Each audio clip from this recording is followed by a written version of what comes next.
Good morning, everybody. It's good to be with you this morning. I hadn't seen y'all myself for a couple of weeks now, but I was just thinking this morning of spending time out here on my back porch. Maggie's back there. I don't know if you can see or barely see her in the background.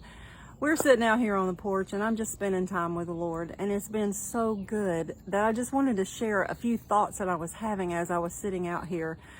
First of all, the last couple of weeks, 2-3 weeks now, Glenn and I have been so busy. We went on vacation for a week, and then we got busy working on a house, and we've just gotten so busy. But what I did before I went on vacation, I'm one of those people that I like order. I like everything, all the boxes to be checked. So I had everything done, and I'm reading through the Bible in a year. This is my second year now that I'm doing this, and so I thought, well, before I leave, I know I'm going to be really busy, so I'm going to go ahead and catch up on all my reading. I'm going to go ahead a week. So I went ahead, read through that week's worth of Bible, and later on I started thinking, Kim, you were treating that like it was an assignment, like it was a homework that I had to do, rather than sitting down and spending time with God, listening to Him speak through His Word, spending time in His presence. And I started thinking this morning about my grandmother. She was a wonderful person. I loved her. I loved going to her house. My brother and I would go spend almost every weekend with her and my grandfather. And my grandfather would take my brother fishing and hunting, and I did a little bit of that, but I loved spending time at home, my grandmother's home.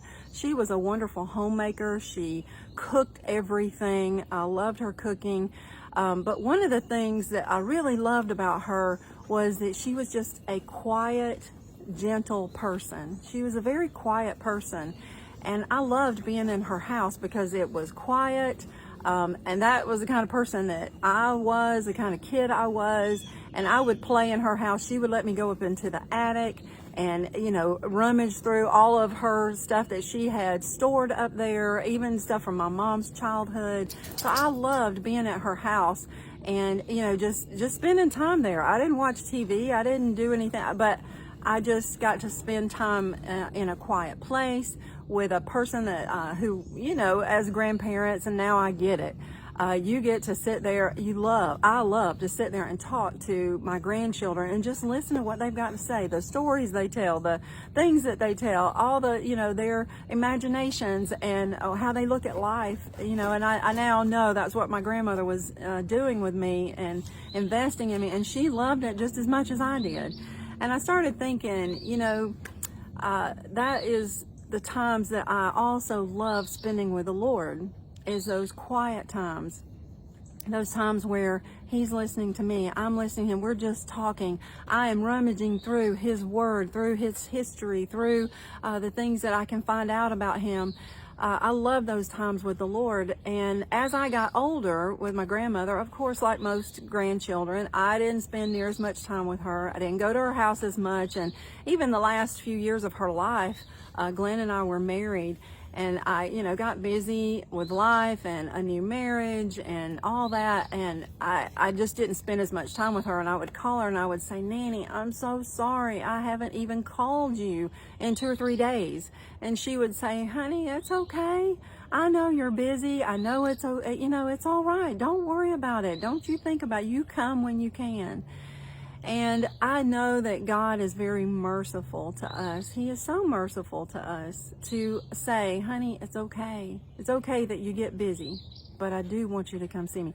He's maybe not, he's so forgiving. He's so merciful. And He says, come to me. But He does want more time than He expects more out of me than my grandmother did. My grandmother was maybe too merciful with that. But, the Lord wants to spend time with us. He wants to get in that quiet time. Where do you find the Lord?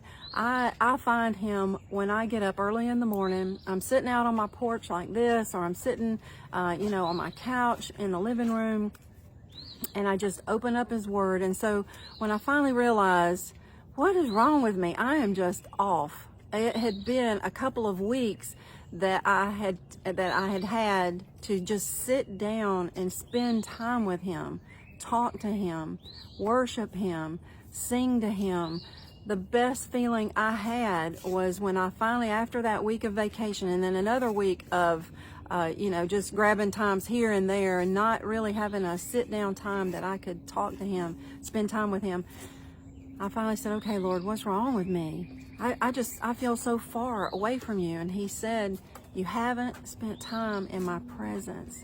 You've snatched a little morsel here or there from my word. You've read something, you've heard something, but you haven't really spent time in my presence.